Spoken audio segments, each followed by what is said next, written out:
Ma'am पानी मिल सकता है? पैसे हैं? पैसे तो नहीं है मेरे पास, अगर हो सके तो थोड़ा पानी दे दो। यहाँ पे ना कुछ भी नहीं मिलता है फ्री में। पैसे दो और सामान ले जाओ। देखिए बहन, 2 दिन से मैंने कुछ खाना नहीं खाया, बहुत भूख लगी है, थोड़ा पानी दे दोगी तो मुझे राहत मिल जाएगी।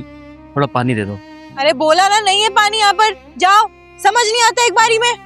बहन ऐसे मना मत करो, थोड़ा सा पानी डाल दोगे तो क्या जाएगा, थोड़ा सा पानी डाल दो ना इसमें। अरे बोल दिया ना कोई पानी नहीं मिलेगा, जाओ यहाँ से। ठीक है बहन, मैं कह रहा हूँ ना, कुछ खाने को ही दे दो, पानी नहीं दे सकते तो कम से कम कुछ खाने को दे दो।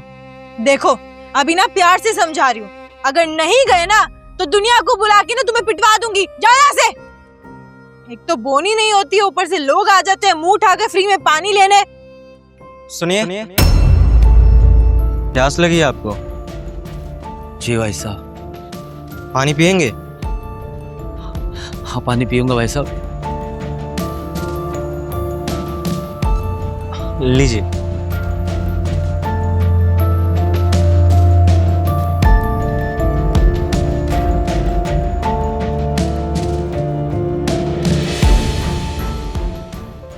शुक्रिया भाई साहब। नहीं, आप रख लीजिए, इसको रख लीजिए। बहुत बहुत धन्यवाद।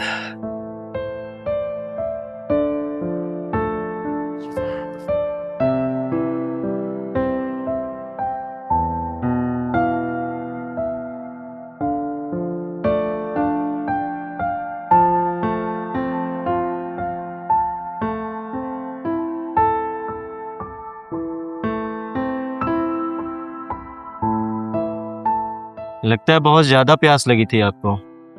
सही कहा साहब आपने, बहुत प्यास लग रही थी, इसलिए उनसे पानी मांगने चला गया। लेकिन आपने देखा ही कि उन्होंने किस तरह से मुझे बेइज्जत किया।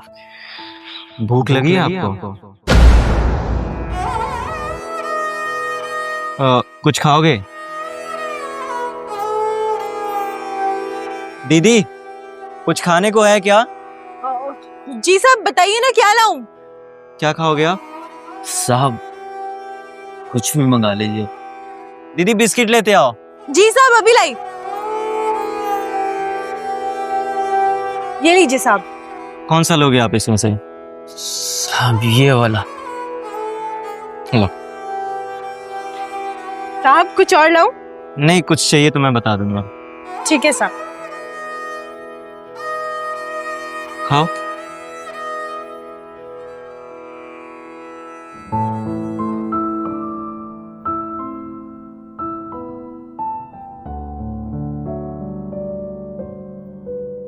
वैसे आपसे कुछ पूछ सकता हूँ मैं?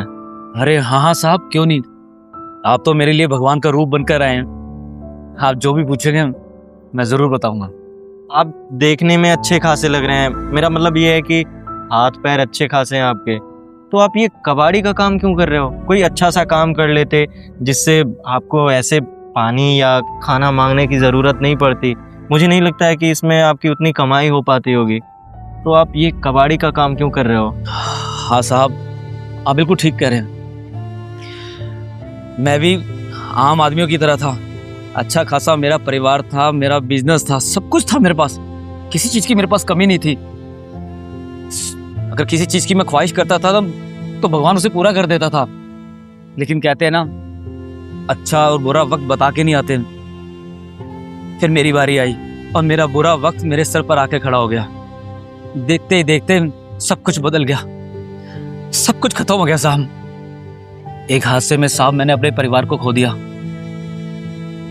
आग लग जाने के कारण मेरे परिवार का कोई आदमी नहीं बचा, बस बचा तो मैं एक भागा। और उसके बाद मेरी ये जिंदगी बन गई। कैसे करके कुछ दोस्तों ने मुझे हॉस्पिटल में पहुंचा दिया और उन्हीं दोस्तों ने कागजात पे मेरे से दस्तखत करवा लिए। मुझे लगा कि शायद मेरे बिल देने होंगे या कुछ और काम होगा, मैं पढ़ा लिखा नहीं हूँ साहब। लेकिन इसी चीज का शायद फायदा उन दोस्तों ने उठा लिया और सब कुछ अपने नाम कर लिया। और उसके बाद धीरे धीरे हालात यहाँ तक पहुँच गए साहब कि मैं भीख मांगने लग गया, अपने आप से नफरत होने लगी, अपने रिश्तेदारों तक गया। किसी ने मदद तो दूर की बात साहब, एक वक्त की रोटी तक नहीं पूछी। बस उस दिन मैंने सोच लिया था कि दुनिया में मेरा कोई नहीं है। मैंने तो साहब यहाँ तक सोच लिया था कि बस मर कर अपनी कहानी खत्म कर दूं, कि कमबख्त मौत भी मुझे नहीं आई। ये रोज रोज की मौत ही तो है, जब लोगों से मैं भीख मांगता हूँ, किसी से पानी मांगता हूँ, किसी को खाना मांगता हूँ और मुझे अपना बीता हुआ वक्त याद आ जाता है। लेकिन आज जब आपने मेरी मदद की ना, तो मुझे सब अपने पुराने दिन याद आ गए। ऐसा लगा कि किसी अपने ने मेरी मदद की है। साहब मैं आपका कैसे धन्यवाद करूं साहब। और मैं कुछ नहीं बता सकता। सच बताऊं तो आपकी कहानी सुन के बहुत बुरा लगा। मतलब मैं तो इमेजिन भी नहीं कर सकता कि आपने अपनी ज़िंदगी कैसे गुजारी होगी इतनी सारी प्रॉब्लम झेलने के बाद। वो कहते हैं ना कि जब विपत्ति की मार पड़ती है तो सब कुछ छिन जाता है, और आपके साथ वही हुआ। लेकिन मैं मानता हूँ कि आपके साथ गलत हुआ, लेकिन अब तो आप सही हैं। अब तो आप कुछ अच्छा काम कर सकते हैं। आपके कुछ सपने तो होंगे ना जीवन में कि कुछ करना है या ऐसे ही ज़िंदगी बितानी है। नहीं नहीं साहब, आपने सही कहा। हाँ, किसी का कोई ना कोई सपना होता है। मेरा भी सपना है कि मैं अपने पैरों पे खड़ा हूँ और कम से कम उन लोगों की मदद कर सकूं जो मेरी तरह ही दर बदर मारे मारे फिरते हैं। लेकिन सोचने से कुछ होता नहीं है साहब। बस अब जहाँ किस्मत लेके जा रही है चलते जा रहे हैं। और सच बोलूं तो ऊपर वाले ने बहुत गलत किया मेरे साथ। सब कुछ छीन लिया मुझसे, मेरी खुशियाँ, मेरा परिवार, धन दौलत तो चलो फिर आ जाता है कि जो मेरा परिवार चला गया क्या वो वापस आएगा? और इसके लिए मैं उस भगवान को कभी माफ नहीं करूंगा। नफरत करता हूं मैं उससे। मेरा तो मानना ये है ना कि भगवान जब दुख देता है ना तो सुख भी देता है और सुख के रास्ते भी दिखाता है। क्या पता अब आपके दुख के दिन जाने वाले हो, सुख के दिन आने वाले हो। ऐसा भी तो हो सकता है ना। नहीं साहब, अब दिन क्या बदलेंगे। जिंदगी के जो 4 दिन बचे हैं मुझे लगता है ऐसे भीख मांग मांग कर निकल जाएंगे और यहीं कहीं मैं किसी दिन मरा हुआ मिलूंगा। अच्छा मुझे एक बात बताओ आप, अगर ऐसा हो, मान लो ऐसा हो कि किसी ने आपको बहुत सारे पैसे दे दिए, तो उन पैसों का क्या करोगे? ऐसे ही खाने पीने में उड़ाओगे या कुछ अच्छा काम करोगे उसका आप? अरे नहीं साहब, खाने पीने में नहीं, इससे मैं अपना धंधा जमाऊंगा। लेकिन एक बात बोलूं, आज के टाइम में कोई किसी को पानी तक नहीं पीने को देता तो मुझे पैसे कौन देगा? साहब ये तो सपनों वाली बातें हैं। कहाँ से पैसे आएंगे, कहाँ से मैं धंधा करूंगा? लेकिन एक बात बोलूं, अगर सच में मेरे पास कहीं से पैसे आए ना तो उन्हीं पैसों से मैं अपना धंधा शुरू करूंगा और फिर से इस दुनिया को दिखाऊंगा कि मेरे अंदर काबिलियत है और अपने पैरों पे खड़ा होकर अपने जैसे लोगों की मदद करूंगा। मैं किसी को भीख नहीं मांगने दूंगा साहब। मैं तो कहता हूँ ना, आप आंख बंद करो और 10 तक गिनती गिनो, कुछ अच्छा जरूर होगा आपके साथ। अरे साहब आप कैसी बात कर रहे हैं? कोई बच्चा भी सुन लेगा ना तो वो भी हंस देगा।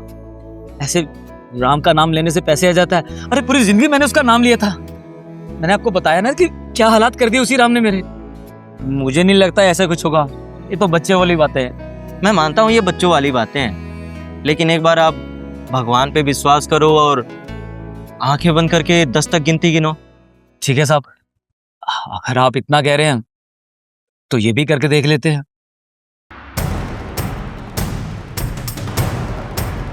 राम राम राम राम राम राम राम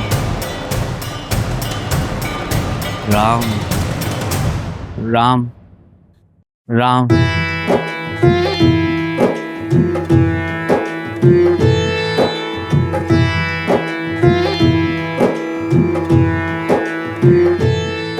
पैसे, इतने सारे पैसे, और वो भी मेरे। साहब मुझे नहीं पता कि आप कौन थे, लेकिन आप सच में मेरे लिए भगवान निकले, जो मुझे इतनी मदद करके गए हैं, इतने पैसे देकर गए हैं। सच में आपने मेरे लिए भगवान का काम किया और इन्हीं पैसों से मैं अपना धंधा शुरू करूंगा, अपने पैरों पे खड़ा होऊंगा। बहुत शुक्रिया, शुक्रिया भगवान।